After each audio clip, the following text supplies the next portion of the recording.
이렇게 함께 읽은 이제 예레미야 7장에 있는 이 말씀을 통해서 하나님께서 주시는 은혜를 우리가 함께 나누기를 원합니다. 여러분, 이 예레미야서 7장 말씀은 우리가 같이 한번 이렇게 읽어봤지만 그 1절에 보시면 나오지만 1절, 2절에 나오죠. 예레미야 선지자의 성전 설교가 기록이 되어 있습니다. 이 하루는 예레미야 선지자가요, 예루살렘에 있는 성전 앞에 탁 서서 이 제사를 드리고 예배를 마치고 나오는 그 백성들을 향해서 이 하나님 말씀을 선포를 하게 됩니다. 여러분, 하나님께서 성전에서 예배 드리고 나오는 이 백성들에게 이 설교를 하게 하신 이유는 그들이 잘못된 신앙을 가지고 있기 때문입니다. 잘못된 예배를 드리고 있고 잘못된 형식적인 그 삶을 살고 있기 때문에 이 책망을 하시는 겁니다. 하나님의 말씀을 바로 가르치지 않고 또 바른 신앙으로 훈련받지 않게 되니까 예배 자체가 변질되어 버리고요. 또 그 신앙도 미신을 믿는 것처럼 미신화되어 버리고 우상화 버리게 되어 버렸다는 것을 지적을 하게 되는 것입니다. 여러분, 오늘 이 말씀은요, 오늘 우리 성도들도 눈여겨봐야 됩니다. 그리고 귀담아 들어야 될 말씀입니다. 오늘 잘 보시기 바랍니다. 여러분, 거기 예레미야 7장 2절 말씀을 한번 보십시오. 너는 여호와의 진 문에 서서 이 말을 선포하여 이르기를, 여호와께 예배하러 이 문으로 들어가는 유다 사람들아, 여호와의 말씀을 들으라. 그렇게 말씀을 하죠. 여러분, 이 당시에 이 성전에 들어가는 사람들은 속죄 제물을 가지고 이 죄를 용서함 받기 위해서 속죄 제물을 가지고 들어가게 됩니다. 회개하려고 들어가는 거죠. 그리고 화목 제물을 가지고 들어갑니다. 하나님과 교제하기 위해서, 또 회복되기 위해서, 관계를 회복하기 위해서 이웃과의 관계 또는 하나님과의 관계를 회복하려고 이 속죄 제물을, 또 화목 제물을 가지고 성전에 들어가는 겁니다. 그런데 하나님께서 이 백성을 이래 보니까, 예배하는 이 백성들을 볼 때 형식적으로 제물을 드리는 거예요. 그냥 예전에 어른들을 따라서, 우리 할아버지 할머니 따라서 그냥 겉으로만 제물을 갖다 바치고 있고 형식적으로 그냥 예배 드리는 겁니다. 그러니까 겉으로는 예배 드린 것처럼 보이는데 그 마음속과 그 삶에는요, 하나님과 거리가 먼 거예요. 이 백성들이 삶이 없는 예배를 드리고 있고 그냥 겉으로만 드리는 형식적인 예배를 드리고 있는 겁니다. 그래서 책망을 하시는 거예요. 여러분, 4절 한번 보십시오. 4절에 보시면 하나님 이런 말씀하십니다. 너희는 이것이 여호와의 성전이라, 여호와의 성전이라, 여호와의 성전이라 하는 거짓말을 믿지 말라. 지금 3번이나 강조가 되어 있죠. 너희가 예배드리고 있는 이곳이 성전이라, 회복되는 곳이죠. 하나님께서 약속하신 거룩한 장소, 성전이라고 말하지 말라는 거예요. 성전이란 이 거짓말을 믿지 말라. 이미 성전의 기능이 다 없었다. 여러분, 이 성경에서 말하는 이 성전의 의미는요, 그 성전 건물 자체가 거룩한 게 아니에요. 그 성전에 들어간다고 사람이 거룩해지거나 그냥 제물을 바친다고 사람이 거룩해지는 것이 아니라는 겁니다. 하나님과 언약한 백성들은요, 하나님 말씀대로 삶을 살아야 복을 받도록 약속이 되어 있습니다. 계약이 되어 있는 거예요. 그리고 말씀대로 살지 못했을 때 이 하나님 말씀대로 속죄를 하도록 되어 있죠. 그게 예배입니다. 말씀대로 살지 못했기 때문에 회개하면 회복되고 거룩하게 될 수 있도록 하나님이 제사 제도를 통해서 약속을 하셨기 때문에 속죄 제물을 가지고 하나님께 나가면 회복하게 되는, 은혜를 다시 받게 되는, 그게 하나님의 약속입니다. 그래서 복을 받도록 되어 있는 것이죠. 이게 하나님께서 원하는 예배의 모습이었습니다. 그런데 이 당시 이스라엘 백성들은요, 이 하나님을 아예 떠나버린 거예요. 전혀 하나님 말씀을 순종하지 않으면서, 말씀대로 살지 않으면서 성전에 들어가서 제물만 갖다 바치면 복을 받을 줄 알고 우리가 거룩한 백성이다 말로만 그렇게 하고 있다는 것입니다. 그래서 여러분, 5절 말씀을 한번 보십시오. 하나님께서 하시는 말씀입니다. 여러분, 5절에 보면요, 너희가 만일 길과 행위를 참으로 바르게 하여 이웃들 사이에 정의를 행하며, 이 정의가 바로 말씀이에요. 말씀을 행하며 이방인과 고아와 과부를 압제하지 아니하며 무지한 자의 피를 이곳에서 흘리지 아니하며 다른 신들 다른 신들 뒤를 따라 화를 자초하지 아니하면 내가 너희를 이곳에 살게 하리니 곧 너희 조상에게 영원 무궁토록 준 땅이니라. 이렇게 말씀하시죠. 이 말은 이스라엘 백성들이 이 말씀대로 순종하지 않았다는 거죠. 그래서 5절 말씀을 잘 보시면요. 이 백성들이 하나님이 원하는 그 길과 행위를 바르게 살지 않았다는 거예요. 그리고 이웃에게 정의를 행하라는 또 이방인들과 또 고아와 과부를 압제하지 말라. 또 무죄한 자의 피를 흘리지 말라. 또 다른 신을 따르지 말라. 이렇게 말씀하셨다는데 이 약속이 기록된 이 레위기 말씀대로 살지 않았다는 것이죠. 이 말씀이 사실은 레위기에 다 기록된 말씀이에요. 제가 주일마다 강조하잖아요. 하나님이 레위기 말씀에 이 말씀대로 살면 내 백성으로 하나님 삼아 주시겠다. 그리고 복을 주시겠다고 약속했던 말씀들이에요. 근데 이 말씀대로 살지 않으면서 하나님께 나와 예배하면서 우리는 하나님 백성이다, 구원받은 백성이라 그렇게 말한다는 거죠. 여러분, 이 말씀을 이스라엘 백성이 가르치지도 않고 행하지도 않는 겁니다. 그래놓고 성전에 와서 그냥 제물만 갖다 바치면 우리는 하나님 백성이라 복을 받을 것이라 그렇게 말하는 거예요. 그리고 여러분 11절 말씀 한번 보십시오. 11절에 보시면요. 내 이름으로 일컬음 받는 이 집이 너희 눈에는 도둑의 소굴로 보이느냐. 보라, 나 곧 내가 그것을 보았노라. 여호와의 말씀이니라. 하나님이 얼마나 답답하셨으면 도둑들이 들어와서 예배드린다. 그럼 이 집이, 이 거룩한 성전이 도둑들이 모이는 소굴로 보이느냐. 그렇게 말씀하신다는 거예요. 이 백성들이 얼마나 악한 삶을 살았으면 말씀대로 안 살고 남 것을 훔치고 죽이고 또 싸우는 삶을 살았으면 너희들이 도둑이다. 도둑의 소굴이 되었다. 그렇게 말씀하는 거예요. 그리고 여러분 9절에서 10절까지 말씀해 보시면요. 그들의 삶이 얼마나 타락을 했는지 설명을 합니다. 여러분 9절 한번 보십시오. 너희가 도둑질하며 살인하며 간음하며 거짓 맹세하며 바알에게 분향하며 너희가 알지 못하는 다른 신을 따르면서 우상을 섬기는 거예요. 내 이름으로 일컫는 받는 이 집에 들어와서 내 앞에 서서 말하기를 우리가 구원을 얻었나이다 하느냐. 이는 이 모든 가증한 일을 행하려 함이로다. 그렇게 말씀을 합니다. 여러분 여기 도둑질하는 것, 살인하는 것, 또 간음하고 거짓 맹세하는 것 다 레위기 율법에 나오는 말씀이에요. 이렇게 하지 말라고 하나님 말씀하셨는데 이 말씀을 전혀 행하지 않고 배우지 않고 지키지 않는 겁니다. 바알에게 분향을 하고요. 알지 못하는 신이니까 우상들을 만들어 놓고 그 나무를 세워놓고 돌을 세워놓고 거기 가서 예배를 드리고 절을 한다는 겁니다. 그들의 평소의 삶은 다 이렇게 살면서 우상을 섬기는 삶을 살면서 자기는 하나님 백성이다. 제물만 바치면 가서 이 성전에 가서 예배드리면 복을 받을 거다. 그렇게 믿고 있다는 거죠. 이게 당시 이스라엘 백성들의 모습이었다는 거죠. 하나님을 믿는 믿음도 없고 하나님께서 주시는 이 약속의 말씀들 행하지도 않는 겁니다.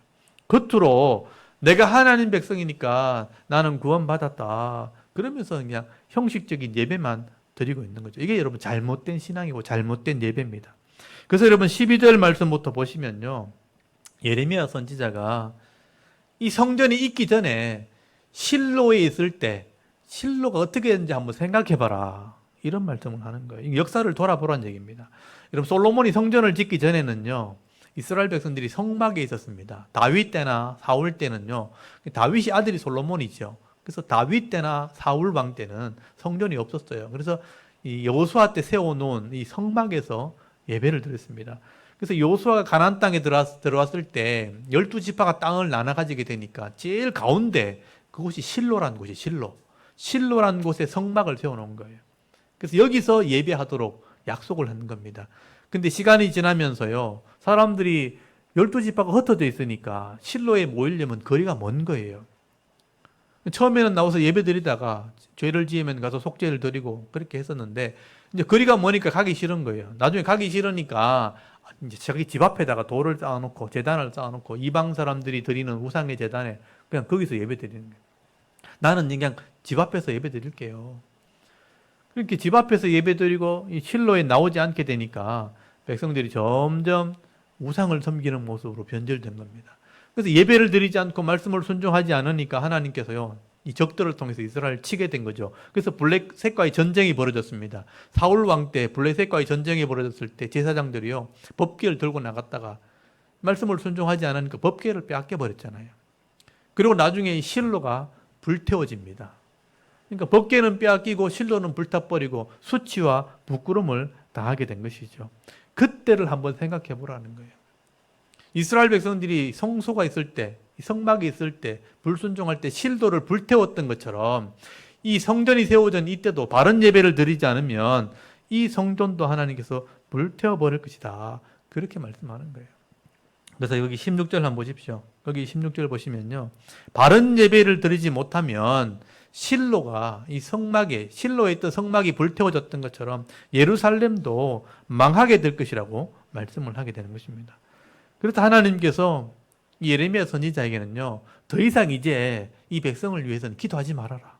예배를 제대로 못 드리니까, 속죄가 안 되고 거룩한 백성이 안 되니까 복받을 자격이 없는 거죠. 그래서 이 백성을 위해서 기도하지 말아라. 내가 들어줄 수 없다는 거예요. 여러분 16절 한번 보십시오. 그런즉 너는 이 백성을 위하여 기도하지 말라. 그들을 위하여 부르짖어 구하지 말라. 내게 간구하지 말라. 내가 네게서 듣지 아니하리라. 응답할 수 없다. 아무리 백성을 위해서 기도해도 이제는 내가 응답할 수 없다. 여러분, 이건 화가 나서 하시는 말씀이 아니에요. 말씀대로 행해야 복을 받도록 돼 있고, 말씀대로 예배해야 복을 받도록 약속이 돼 있는데 말씀대로 안 하는 거예요. 삶도 없고 예배도 없고 회개도 없고 속죄도 없는 거예요. 그러니까 복을 받을 수 없으니 심판할 수밖에 없다. 그렇게 말씀하시는 것입니다.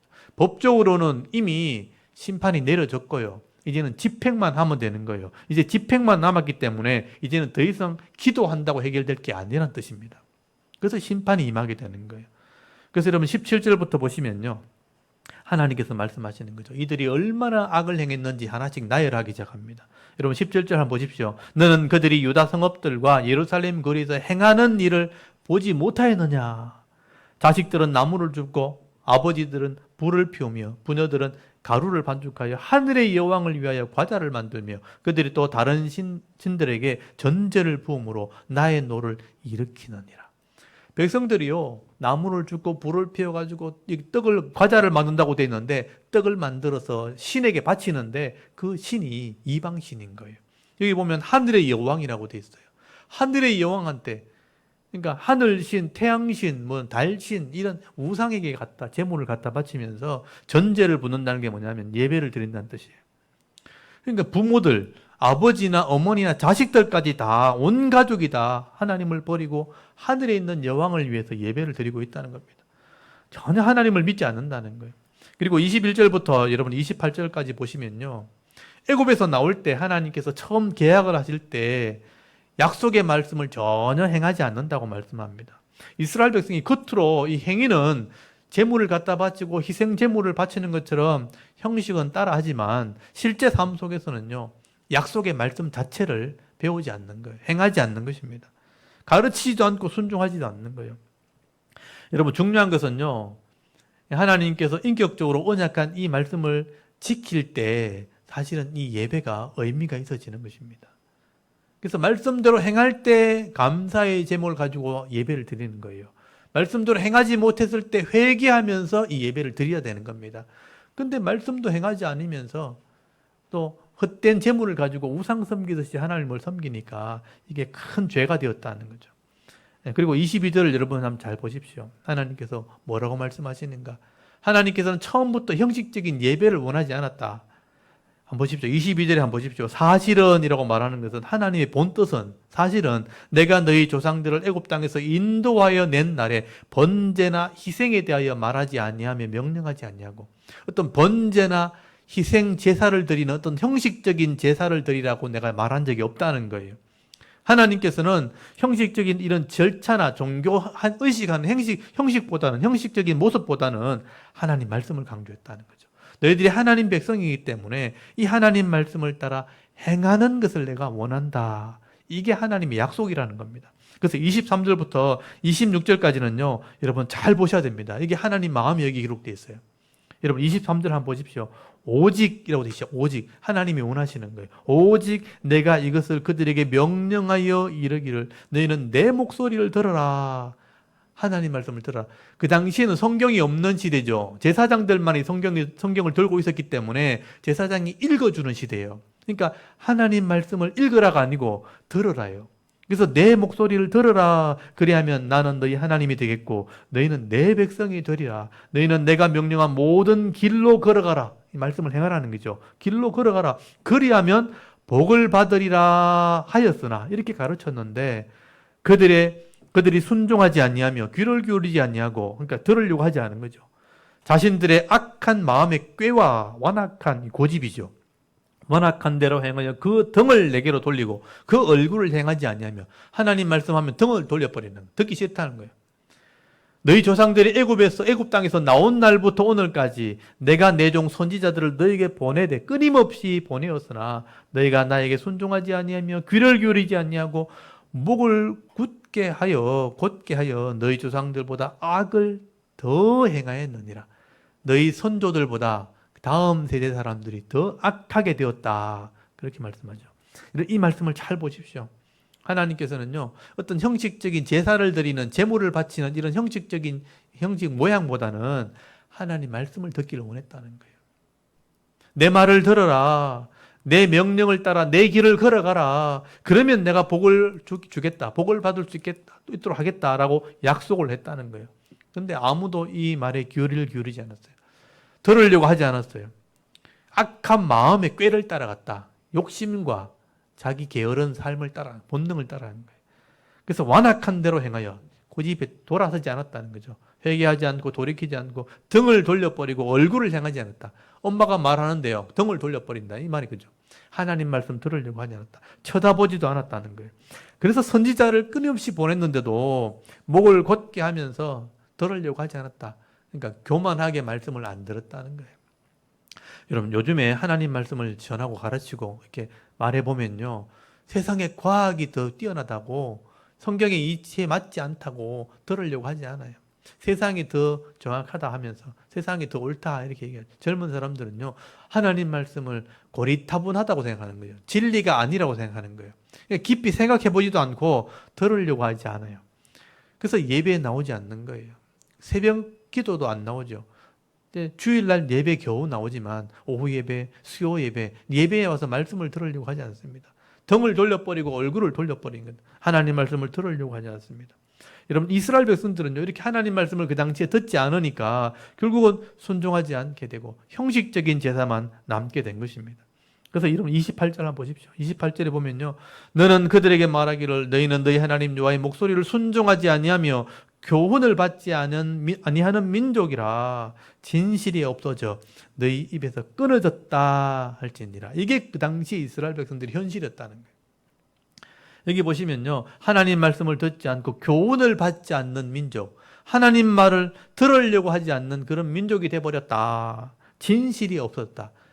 변하지 않는 말씀, 진실이 입에서 끊어진 그런 백성이 되어버렸다라고 말씀하게 되는 겁니다.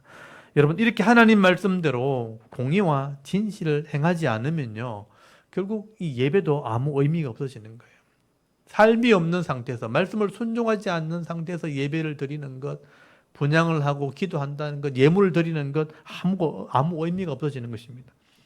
여러분, 하나님 말씀을 순종하지 않으면서 겉으로만 드리는 이런 번제, 어떤 형식적인 모습, 이거는 열심으로 기도하는 모습은 있는지 모르지만 사실은 자기 욕심을 위해서 그냥 구하는 거예요.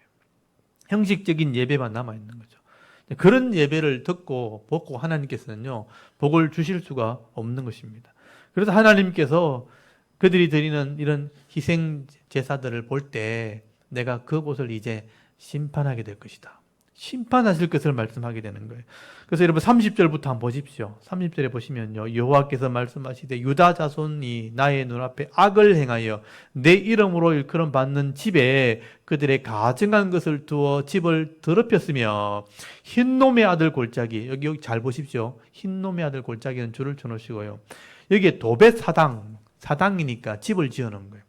사당을 건축하고 그들의 자녀들을 불에 살랐나니 내가 명령하지 아니하였고 내 마음에 생각하지도 아니한 일이라.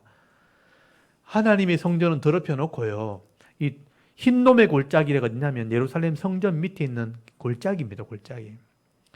흰놈의 골짜기 아래에 사당을 지어놓고 거기서 어떻게 했냐면요, 정성을 바친다. 가장 큰 정성을 바친다는 의미에서 자기 자식을 불로 태워서 드렸다는 거예요. 이게 이방 신들에게 드리는 제사의 형식입니다. 그러니까 이스라엘 백성들이 이런 악을 행한 거예요.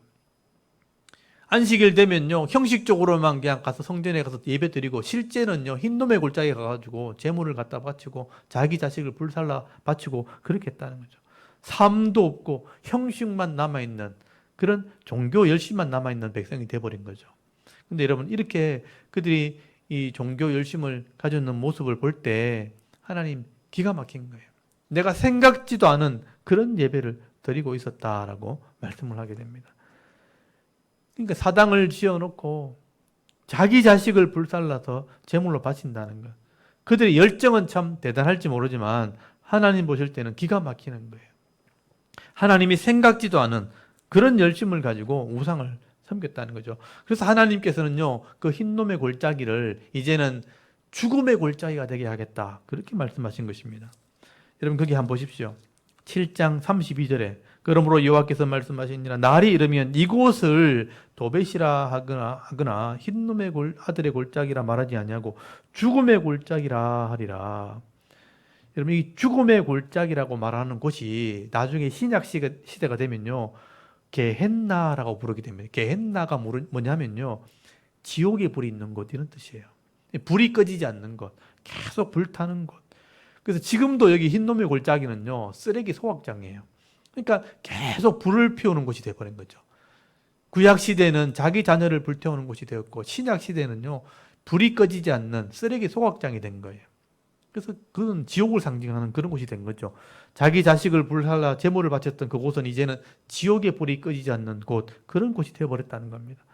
여러분, 이 예레미야 선지자가 사역할 때 이미 이스라엘 백성들은요, 하나님 말씀을 가르치지 않았기 때문에 그냥 말씀이 없는 삶을 사는 거예요.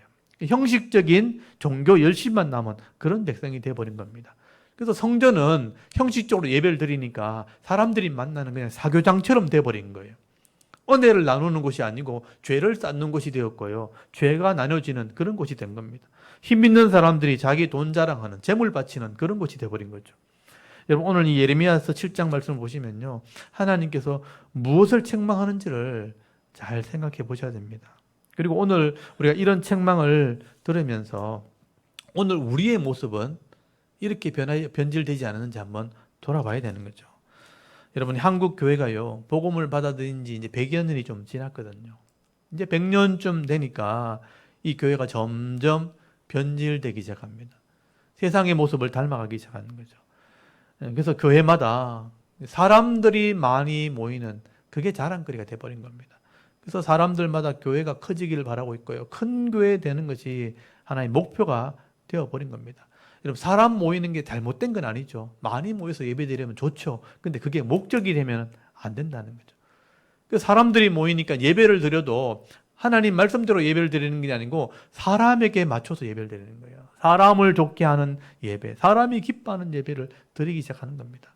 그래서 말씀보다는 찬양이 중심이 되어 있고요, 또 많은 프로그램을 하다 보니까 이 프로그램에 맞춰가지고 사람들이 움직이겠다니까 하나님 말씀에는 관심이 없게 되는 거예요. 말씀을 배우지 않는 겁니다.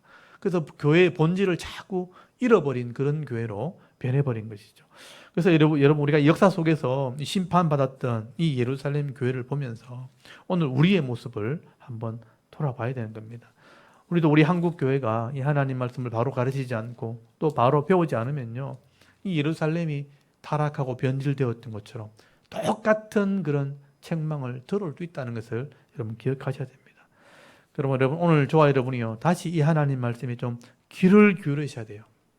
그래서 하나님 말씀으로 돌아가게 될 때 우리 예배가 하나님이 기뻐하시는 그런 예배가 되어지는 것입니다. 저는 이 모세가 이스라엘 백성들에게 이 약속의 말씀을 전해주면서 했던 그 말을 제가 기억을 하고 있습니다. 이 말씀이 절대 어려운 게 아니에요. 사람들이 어렵게 생각하고 어렵다고 가르치지 않고 배우지 않게 되니까 이 말씀을 잃어버리게 되는 거예요. 이 말씀은 절대 어렵지 않습니다. 여러분, 신명기 말씀을 한번 찾아봤으면 좋겠는데요, 신명기 30장을 한번 펴보십시오. 신명기 30장에 보면요, 너희 삶에서 이 말씀을 꼭 기억해야 된다, 그렇게 말씀을 합니다. 여러분, 신명기 30장 11절 한번 찾아보십시오. 신명기 30장 11절. 거기 11절에서 14절까지 말씀을 우리 같이 한번 읽어보도록 하겠습니다. 신명기 30장 11절에서 14절까지 한번 읽어보도록 하겠습니다. 시작. 내가 오늘 네게 명령한 이 명령은 네게 어려운 것도 아니요 먼 것도 아니라 하늘에 있는 것이 아니니 네가 이르기를 누가 우리를 위하여 하늘에 올라가 그의 명령을 우리에게로 가지고 와서 우리에게 들려 행하게 하려 할 것이 아니요 이것이 바다 밖에 있는 것이 아니니 네가 이르기를 누가 우리를 위하여 바다를 건너가서 그의 명령을 우리에게로 가지고 와서 우리에게 들려 행하게 하려 할 것도 아니라 오직 그 말씀이 네게 매우 가까워서 네 입에 있으며 네 마음에 있은즉 네가 이를 행할 수 있느니라. 아멘. 모세가 죽기 전에 120살이 되어서 이렇게 할아버지가 되어서 노 지도자가 되어서 그 백성들을 다 불러놓고 이 말씀을 지금 한 거예요. 이 말씀은 멀리 있는 게 아니라는 거죠. 하늘 위에 있는 것도 아니고 바다 밖에 있는 것도 아니고 이 말씀은 이 성경에 기록된 말씀이기 때문에 네가 보고 읽으면 깨달을 수 있다. 네 입에 있고 네 마음에 있다라는 것은 읽고 깨달으면 행할 수 있는 말씀이다. 그래서 네 앞에 이 말씀이 있기 때문에 이 말씀을 읽고 깨달아 순종하면 생명을 얻고 복을 얻게 되고 이 말씀을 배우지 않고 귀찮아서 깨닫지 않고 순종하지 않으면 사망이 임할 것이고 재앙이 임하게 될 것이다. 저주가 임하게 될 것이다. 그래서 여기 15절 한번 보십시오. 30장 15절에 보면요. 보라 내가 오늘 생명과 복과 사망과 화를 네 앞에 두었다. 그렇게 말씀하잖아요. 생명과 사망과 복과 화를 네 앞에 두었다. 그래서 하나님께서는요. 생명을 선택했으면 좋겠다. 복을 선택했으면 좋겠다. 이게 하나님 마음이다. 그렇게 말씀하시는 거예요. 예, 그래서 여기 보시면요. 19절 한번 보세요. 30장 19절. 내가 오늘 하늘과 땅을 불러 너에게 증거를 삼노라. 내가 생명과 사망과 복과 저주를 네 앞에 두었은즉 너와 네 자손이 살기 위하여 생명을 택하고 생명을 택했으면 좋겠다. 하나님께서 그렇게 말씀하시는 거죠. 여러분 이 말씀을 좀 꼭 기억할 수 있기를 바랍니다. 여러분 하나님 말씀은요. 절대 어려운 게 아닙니다.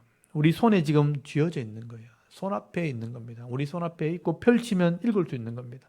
어려운 것도 아니고 못 배우는 것도 아니고 멀리 있는 것도 아닙니다. 누구든지 이 말씀을 펼쳐 읽고 또 듣고 배우고 깨달으면 행할 수 있는 거예요. 그러니까 사모하는 마음만 있으면 되는 거예요. 아, 내가 하나님 말씀 배워야지.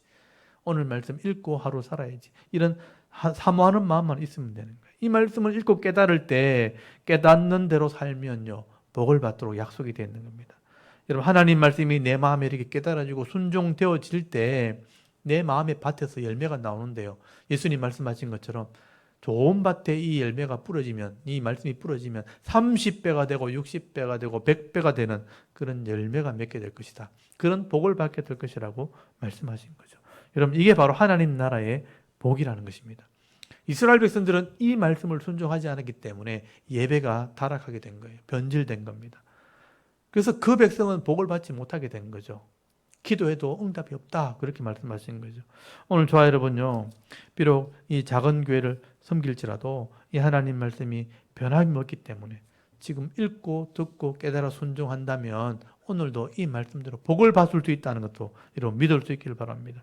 그래서 오늘 내 마음에 이 말씀을 잘 새기셔서 오늘 찬송했던 것처럼 마음을 다하고 뜻을 다하고 성품을 다해서 하나님을 사랑하고 이웃을 사랑하는 삶을 살아갈 때 하나님께서 나를 위해 준비해 놓으신 내게 주신 이 분복을 다 받아 누리면서 복 있는 자의 삶, 행복한 그리스도인의 삶을 살아갈 수 있는 저와 여러분의 이런 영적인 삶의 모습이 되실 수 있기를 주의 이름으로 축원합니다. 아멘. 우리 잠깐 기도드리겠습니다. 하나님 오늘도 하나님 앞에 나와 예배하게 하시고